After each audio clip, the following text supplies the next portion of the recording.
You. Dale que tú puedes. What it do? That's good. You were on a trip lately, weren't you? Well, first let's address the elephant in the room. Oh yeah. Well, KGB is he sent us a note saying that he will no longer be. No, I'm bullshitting. He just couldn't make it today. Damn, bro. I was like, what? What do you know? Nah. Thank you for saying that though, by the way, because I feel like I do K dirty when I'm like here and he's not. I never acknowledge that he's not around. So I'm glad that you did. Yeah, I'm a foul dude. And then we tried to sub in Recognize. I gave him a call, and in true fatherhoodness, he's like, yo, I gotta go pick up the kids. I would love to join you guys. He's like, I'm in the studio and I'm rushing out to pick up the kids. I feel that.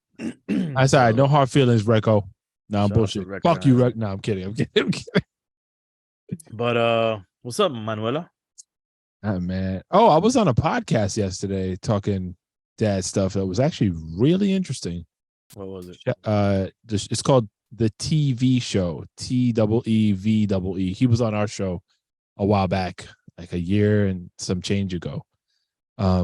Great dude, marketing guy who really thoughtful about his approach to life, really, but especially when it comes to being a dad. So I don't know exactly when it'll drop, but I'll be sure to spread the love and see if anybody's interested. But it was fun, man. It was fun to get deep into like parenting strategy, holding yourself accountable, and that kind of stuff. You had something you were gonna add to that? No. I was gonna say otherwise things are. I'm dealing with rounds of fucking kids being sick, so I feel like I'm EFN over here. You see, talking shit about me. You get that? Rakata. Yeah, everybody hit everybody, and we had guests from Florida. They came, caught it. You gonna blame Florida for it? No. We fucked them up in this case. They just took it back home. So get ready because it's spreading around your neck of the woods soon, I'm sure. Right. I want to talk about my recent trip with the family, but I don't know. I'll just get to this. I was scrolling through my IG feed, and a homie that I follow that was an MC out here in Miami, and I'm not sure if he's still spitting, but he goes by the name of 7-Star, MC 7-Star. He posted something, and it had me kind of like thinking, and a little bit in my feelings to a degree, and I want to get your take on it.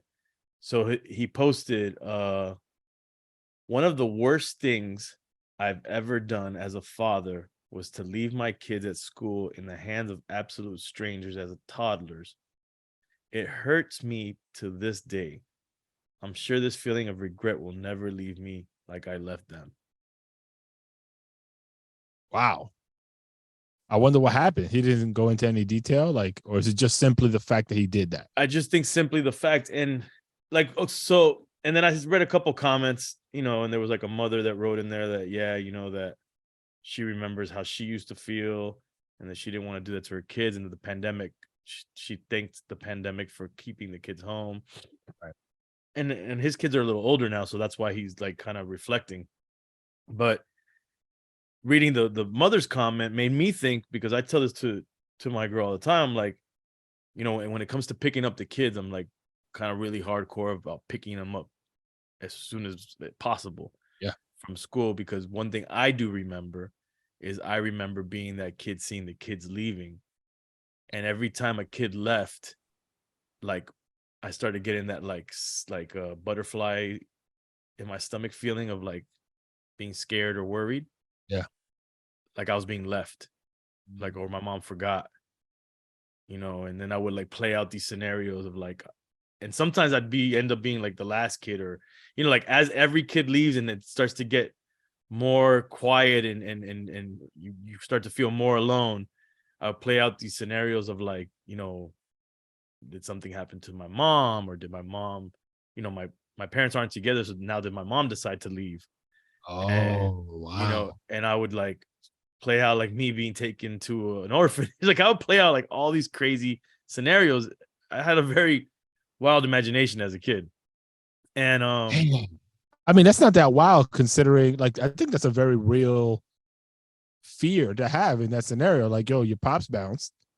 he didn't. I mean, he did I and he mean, didn't. Like he they wasn't like, divorced, and then he just yeah, wasn't around. yeah. Not But like he then, like, left us, but for you to go from that to then, yo, did my mom decide to leave now? Like, that's logical and it's fucking terrifying. So I could see that. yeah, and like I mean, it was so crazy that I remember my mom. She would.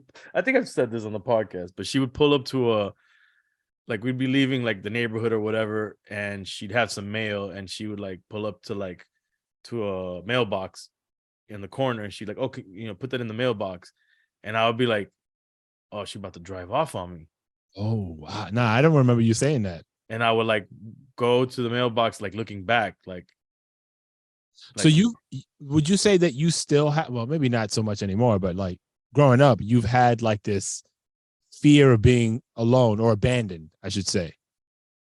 yeah, man, I did because also, and I think part of that trauma comes from like we moved from where I was born in LA, and we would come to Miami where my dad ended up moving to, and we moved back and forth, and then Miami was just such a foreign place to me. Although we did have a little bit of family in Miami, we really, my family that I was close to and that I knew was in LA. So we felt alone out here. Right. And I just think that added to like the fear of like, where am I? Like I'm in some foreign place, and my pops is kind of doesn't give a fuck, and maybe my mom is like, fuck it, like Yeah.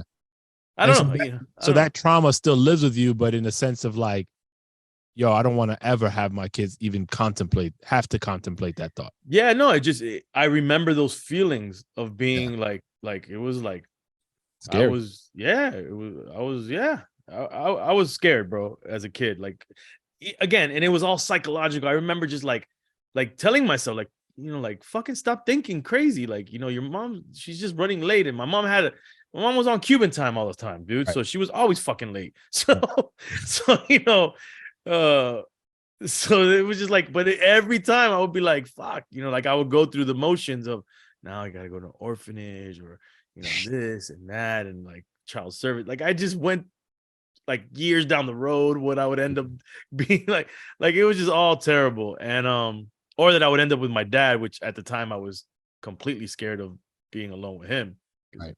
he was on some shit. So yeah, I think about I've always told my girl, like, I want to pick them up sooner than later because I don't want them to go through that. The idea of them even thinking that, as the kids leave, and I remember a couple times that we had to pick them up a little bit later, and you go into the school, and it's a small school because it's preschool, and it's quieter, because there's not that many kids, there's not that many parents going in and out to pick up the kids. And then when they see that you're there, you kind of see them a little sad and like, oh, like they're Mm. not as happy to see you. They're happy, but you see them a little like sad happy. Right.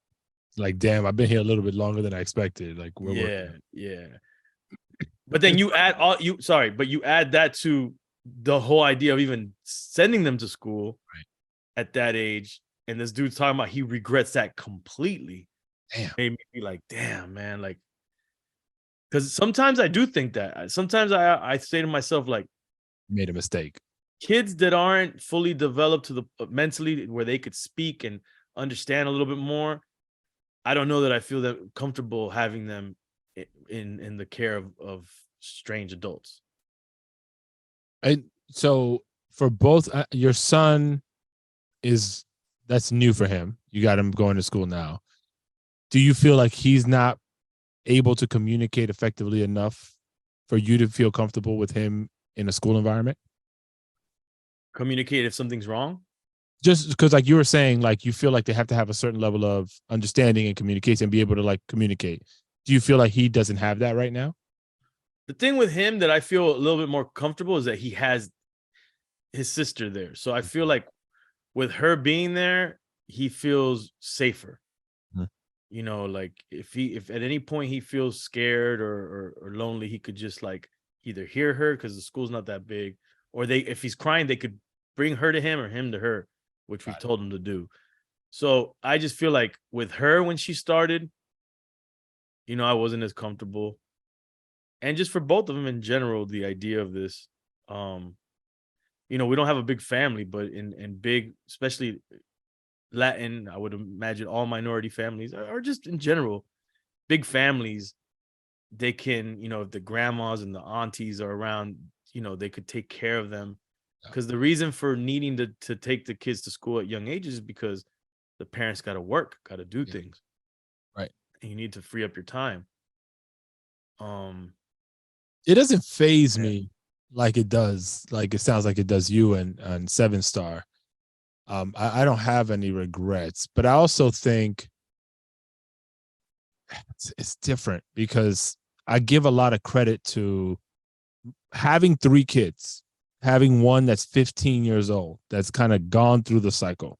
And I think we were fortunate enough to have somebody who was very social, like socially outgoing, wasn't really phased by too much early, and was really well like spoken and like aware, right? So like I think for her to be the first to have to go through that, we felt comfortable with. And then she imparted so much wisdom to her younger siblings that they almost matured faster than their age because they're dealing with an older sibling that's like schooling them on a lot of stuff. So she's been able to like really pave the road for them. So I think it's just the way our situation ended up. I didn't have those concerns. Now I'll say this: we always, every time one of them had to leave the house and actually be going to school for the first time, it was always like we were hyper aware. We were like, yo, pay attention. What's going on over here? Like, see if we see anything funky where we're dropping them off that would cause like a red flag for us to be concerned. But we have the benefit that our kids like talk from an early age. They're always talking and comprehending really easily. So if something was a little off, I think we've been able to sense it. Those are some of the reasons why for me, I never thought of like a regret when it came to putting them in school at an early age. But this is the thing, man. Like, and I'm listening to you that you're able to sense it on stuff. But I just feel like, do you ever? I mean, obviously you don't feel this way, but I feel like sometimes parents are overconfident in the way that they think they can read their kids. I agree with that. And and we take often this position or this mental position of, not my kid. It won't happen to my kid. I don't do that. I'm actually closer to more conservative than I am liberal about that particular sentiment. I don't think that my kids are above any situation that you might see generally happening elsewhere, that they are unaffected or won't ever be affected. All right. So, and then going back to thinking that we can read them well, I just feel like when you really look at a toddler, Yeah, that's hard. Or just a really young child, you see there's a lot of complexity in the way they communicate. They're figuring out, also as kids to, either they don't want to get you angry, they want to manipulate situations. They're just learning all these mental tools and emotional tools. So sometimes you don't really know where they're coming from. That's fair. But do you feel like you know enough, and it's a small sample size, particularly with your son, right? Your son is 2, right? Mm-hmm. And again, this is not, I wouldn't say this is like the way you should measure it, but like you can tell extremes. You can tell when he's overly excited, joyful, and you can tell when he's the opposite. Right. And so again, like I can't sit here and say, yo, that's the way you should look at it. But at a minimum, you have those 2 extremes that you can go off of. And if something is like, I do give a lot of credit to the gut feeling. It's worked out well for me in my child raising. But I feel like I understand, like I'm not trying to convince you to the opposite. No. I just think that has your gut feeling, I mean, failed? Thankfully, you've never had to maybe deal with something tragic. Right. But that's the thing, like, and we used to talk about this on Fatherhoods. I used to bring it up all the time because I'm always an extremist in my ideas. or my thinking, because I want to make sure I protect my children at all costs. But you hear about these schools where like the teachers were like model citizens, and all the parents loved them, and they were like, no one would think anything, and all of a sudden they turned out they're having like a child pornography ring in the school. Yeah. I just feel like oftentimes things do go under the radar, and small kids, I do believe in gut feeling, and I feel it, but the thing is that you have to be careful, because you'll have a you'll be like, no, something's not right, and you could also be overreacting because Sure. you're also ultra sensitive to your child and wanting to protect them. Sure. And it's hard to balance, like, when are you being a little bit over, like, like sometimes we'll talk to the principal in the school, and they'll be like, no, don't worry. Like they like in the beginning, they were like treating us like new parents with first time kid in school. Yep. And they're like kind of like, hey, you're kind of going a little over. Like they weren't saying that, but you could sense that they were like, they deal with it all the time, and they're kind of like, we've seen your kind before. Here's the template to deal with. And then you think about the term helicopter parent and this, that, and the other. So I don't know. I just think that that post, it did make me feel some kind of way, because I did already have those ideas and that hesitation, where I feel that the ideal situation for a kid to go to school would be when they're a little older. And even then, like nowadays, just the environment, the school environment, and not that anything is any better, because back in the days when we went to school, shit was fucking crazy. It was wild. But it's just, obviously we're all hyper aware of like school shootings and all this crazy stuff. But let me ask you a question. How do your daughter now 4, right? 4. Do you are you more comfortable with her in school? Do you find like school is like she's getting benefit from school, like, development wise and all that kind of stuff? Do you find she's in a good place or path? Yeah. I mean, I think you worry less, I guess, is what I'm asking. I don't know, man. I don't necessarily worry less, because I just feel like even just like the bathroom aspect, where she has to go to the bathroom and she still might need help from the teacher in some aspects. And I don't know, I still worry, but I try not to worry is what I'm trying to do. Yeah.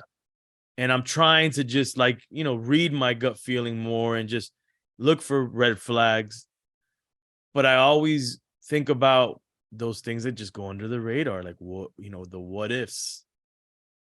And the only thing that I do feel more confident about is them being together in school. I just feel like, and as they get older, I feel like having the strength of 2 versus 1, having each other's back is important, and will be clutch. Something that, again, just a tool that we use, something that we do in our world is one, and I'm sure you do this as well. Like we have conversations. Sometimes we ask like very pointed questions, like, yo, has anybody touched you here? Or when they were like little, real little, what happens when you go to the bathroom? Like, ask them all these questions relatively consistently to get a gauge. But then also we talk to parents of the kids in their class, not on some like, yo, do you think your kids get in touch? But like to get a sense of how their kid comes home, how they feel, do they see anything, that kind of thing. And again, like, never come back with anything necessarily to worry about, but having that pulse definitely helps us, I should say, feel a little bit more like, all right, we're doing the right thing. And me, like, we're not the same when it comes to this stuff, but like, I try to focus on the shit that I can control.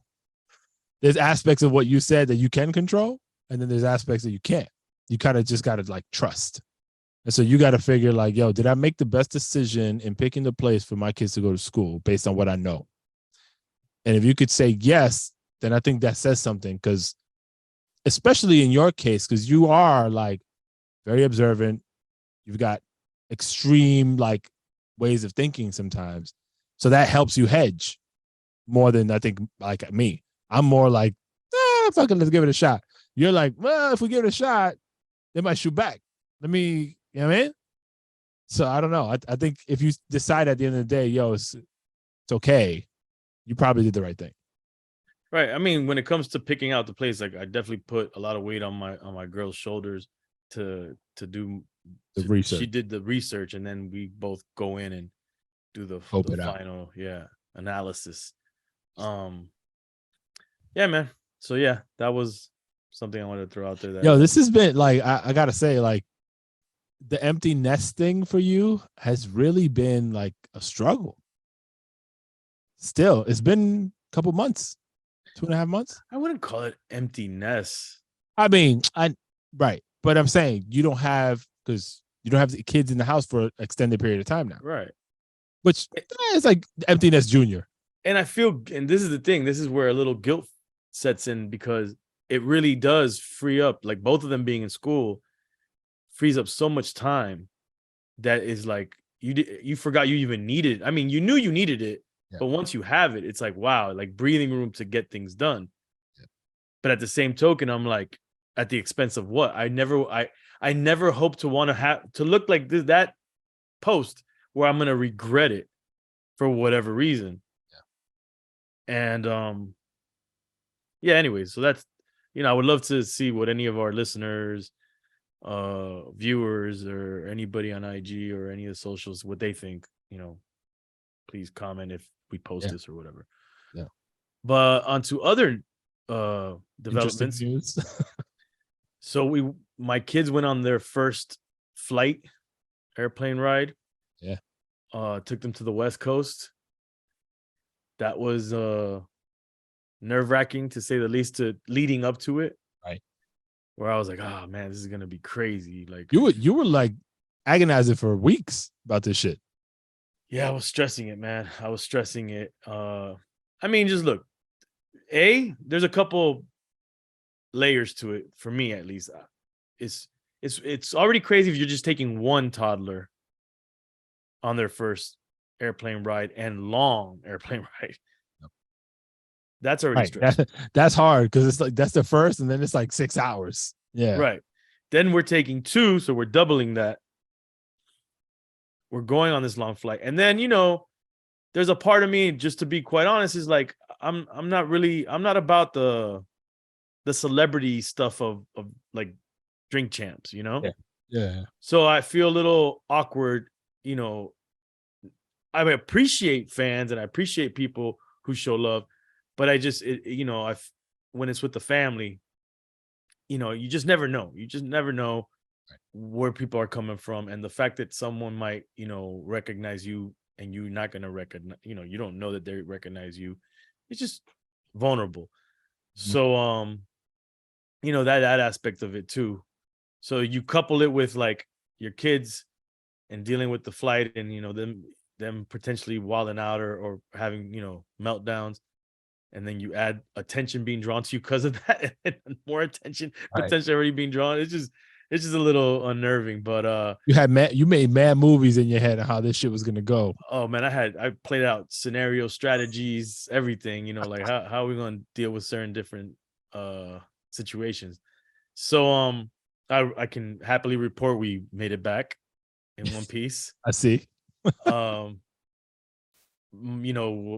My son, on the way there, had a couple meltdowns on the plane, and I was almost expecting someone to say some shit, because it was like he was screaming at the top of his lungs at a couple points. Okay. And then also, if he wasn't screaming and having a meltdown, he was just mad active and awake when people were like trying to like relax and sleep or something on the plane. He was like, screaming across the aisle to me, "Daddy, daddy, I want daddy, daddy." And then he would like get up and look at the people behind him, like that type of shit. Right. So that was like the whole flight. He was like super active. He either was just active or having a meltdown. So that was that. Then it's crazy because my girl was with him and I was with my daughter. My daughter was model citizen on the flight. Both round trip? No, on the flight there. Oh. So then my girl's like, all right, well, we're gonna have to trade this time, because he was calling for you at points of the flight. So I'm Okay. like, all right, cool. So now I got him on the way back. My girl's got my daughter. Homeboy, he falls asleep for like half the flight, knocks the fuck out. I'm like, she's looking, my girl's like, damn, that's what you get? You get to have him knock out on you? That's not fair. He knocks out. My daughter's good, but when we're getting to the end of the flight, we're already descending into MIA. She asks if she's going to school the next day, Oh shit. and we just stay quiet, and she fucking loses her mind. I don't want to go to school. Yo, my daughter's a drama queen, dude. She put it on like, we didn't even say no or yes. She just knew that the silence was deafening. Yeah. So she loses her shit. Nothing we could tell her unless we tell her you're not going to school was going to stop her from crying. And I did not want to tell her that. And she just lost her shit. But so that happened. The other thing too is on the way there, like juggling. And I told my girl, like, I anticipated this being an issue. Juggling luggage. Yeah. Like, having kids that you might have to carry or that you're definitely going to hold their hands in a busy airport. They've never been in that kind of environment. I was telling my girl, let's pack let's have the least amount of luggage possible. She wanted, she had like luggage for the kids, the luggage that she's in her mind where they were going to carry around. I'm like, nah, we're going to carry that shit. Yep. And sure enough, we were carrying that and carrying kids. And luckily I had some friends that they're practically my kids' godparents, my boy Doe and his wife. They came along with us. So they were huge help. But on the way back, because I didn't want to check in bags because it was a quick trip. Yeah. So, but on the way back, I was like, you know what? I think we learned something and we're coming back. Let's just check in the bags, most of the bags and go light. And that helped immensely. But yeah, taking a bunch of luggage. And then it's like you're on the plane and it's hilarious. Like the kids, were wilding throughout the flight. So people are already like looking at you like, okay, man. And then when you got to get out, everybody's ready to get out and you got to take all this different luggage out and holding up the whole flight and picking up kids. The kids don't want to move. Like my daughter, she doesn't like, she's like dragging her luggage the wrong way and not moving. I'm like, come on, move. Like, and then I'm holding my son and I'm walking out and how the stewardesses, greet you at, like say goodbye to you when you're leaving. And they like looked because he had been wilding out on the flight and they just looked at us and like nodded there like, yeah, good luck. So that was our first flight experience with the kids. It's so funny to me that it's taken, well, because you have a 4-year-old, that it's taken you guys this long to actually fly. You got to put into account the pandemic. Oh, that's true. Was a big part of us never really traveling with the kids. That's true. With my daughter, at least. So you learned the luggage hack. Mm-hmm. What else did you say was a big takeaway? I mean, obviously, I think the level of fear you had didn't amount to much as far as like what actually took place. Like your son wilded out. Probably your son wilding out was the worst of it because of how long it might have been compared to your daughter's like shorter. Yeah, and if it was a shorter flight, he would have been fine. I think a long flight like that, you have to expect 100% you're going to have some kind of a meltdown from such a young child. Did you have iPads? Yeah. So yeah, you did. I bought iPads, both of them. I bought them iPad minis. The one hack I did learn that I was like, well, the YouTube Kids, which is what their favorite thing, is not going to work on the flight, even with their Wi-Fi, because usually the Wi-Fi is crappy. And it goes in and out. So we downloaded, we have Disney Plus, we downloaded a bunch of stuff, but it still wasn't enough for them because they're addicted to picking, like going through quick videos. They're addicted to that. They can't sit and watch a full episode of anything. No, my kids too. And they're addicted to the way it looks, the way YouTube looks with when they touch it and the videos populate at the bottom, and they can scroll like that side to side. That's what they're addicted to. So what I did, when my son was having the meltdown on the flight there, I was like, I gotta try the Wi-Fi and I gotta try YouTube Kids and see if it works. And actually the Wi-Fi worked enough. Oh, okay. To where he was able to use it. So I would probably, definitely use that and put on the Wi-Fi from early on in the flight. But that, and then snacks. Make sure you got snacks. Yep. And yeah, that's pretty much. Oh, and something that I did that I think it worked. I think it helped a little. Is I bought a bunch of those, like, those little toys that come in little packaging, like the eggs and different Oh things yeah, like yeah, that. yeah. I forget what they're called, but they have, the ones for boys have like little cars in them usually, or little figures. For girls, it has like little dolls and Yeah, accessories, the LOL dolls and stuff yeah, like that. yeah, yeah. So I bought like a bunch of little toys like that. And then when we were getting on the plane, I was telling my daughter, if you're a good girl, I got some surprises for you.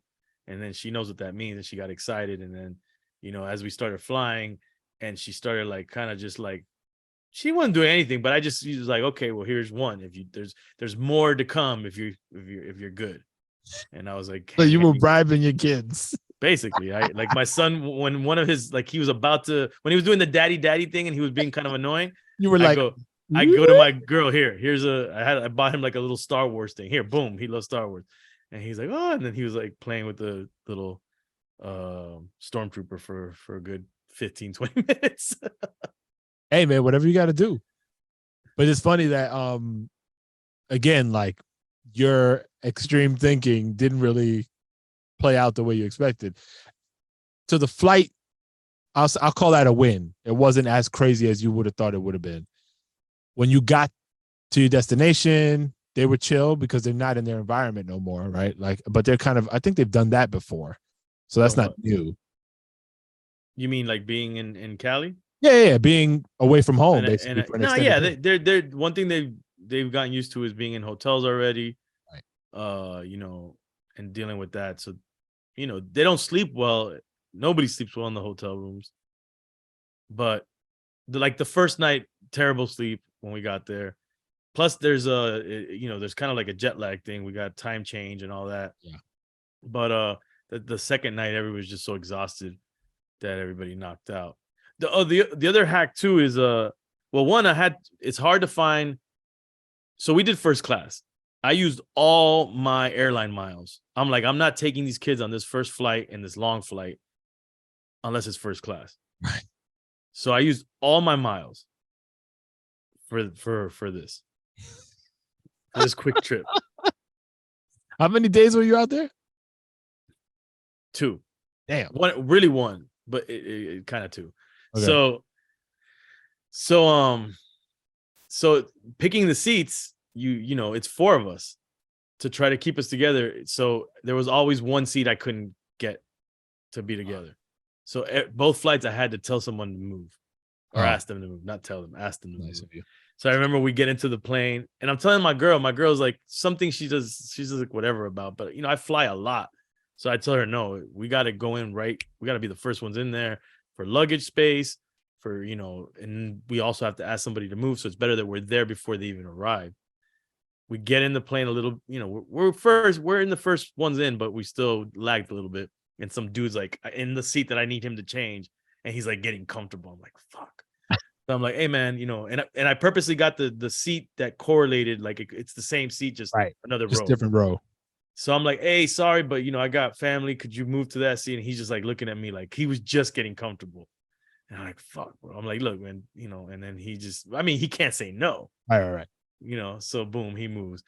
Then he started kicking the back of your seat because it's like, fuck this guy. So that flight, and this is the thing that I would say for parents, especially if you got 2 kids and it's 4 of you, that one we were across from each other on the aisle, so one line, but we're in the middle of first class, so we're definitely disturbing everybody. You know what I'm saying? And we're talking across to each other. Yeah. So the next flight, I got it where we were in the front corner, and it was 2 and 2 behind, and the other 2 behind. Right. So now, and then I put my son in the front, so if he wants to do the look over in the back, it's our family. And if we're screaming, we're in the, if he's having a meltdown, at least we're in a corner, it kind of, I feel, secludes you a little bit.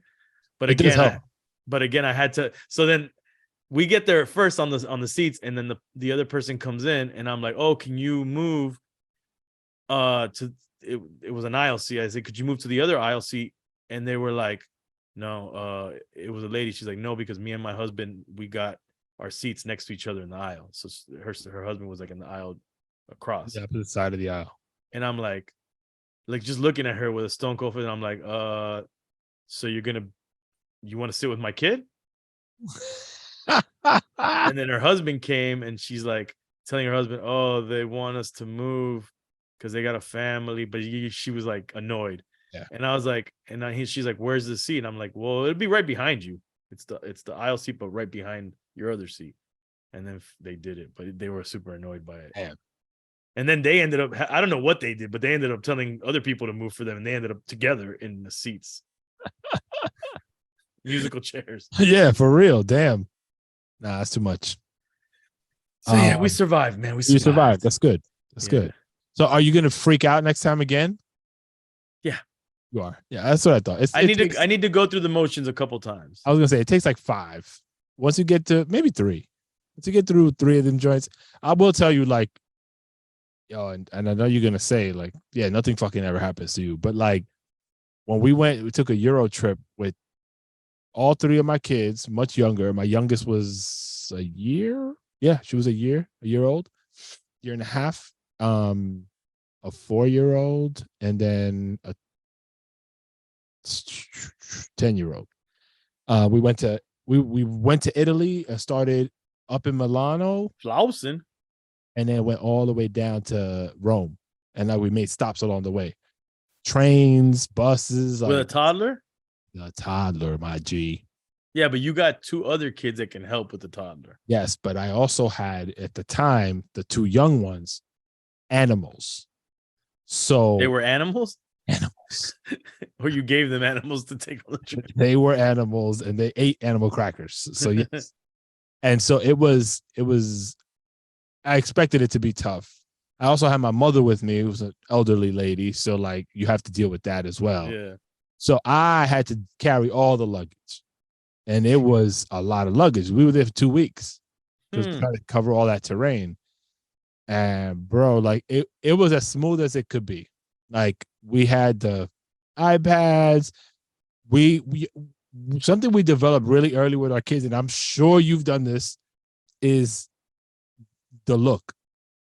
Right? Like your kids know when you give them the look, 9 times out of 10, like, yo, shit got serious. You better chill out. They don't really work with toddlers that well. Bro. It did, yeah, that's true.